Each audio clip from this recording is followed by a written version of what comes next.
પોલીસે આખું રેકેટ પકડ્યું. જો કે દુઃખની વાત એ છે કે આ પોલીસવાળા જ નથી પકડાયા. ફરિયાદ ચોક્કસ દાખલ કરી.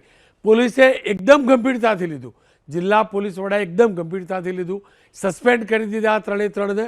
પણ જો આ પાછા પકડાયા તો નથી જ. વિચાર કરવા પોલીસવાળા ક્યાં જઈને અટકશે આ પ્રકારના.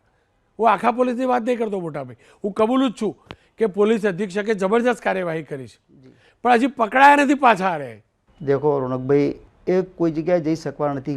ભાગીને ક્યાં ભાગશે? પોલીસ દાહોદની ને ગુજરાતની પોલીસે કોઈ પણ ખૂણામાં છે એને પકડીને કડકમાં કડક સજા આપી દીધી, સસ્પેન્ડ કર્યા છે અને બાકીની પણ જે કાર્યવાહી છે એ કડકમાં કડક કરવાની જ છે. જો આપનો જે જિલ્લો છે, એક તરફ મધ્યપ્રદેશ લાગે છે, એક તરફ રાજસ્થાન લાગે છે જી, અને બંને પ્રદેશોમાંથી દારૂ આપણા ત્યાં આવતો હોય છે, આ હકીકત છે, કોઈને કોઈ બોર્ડરથી.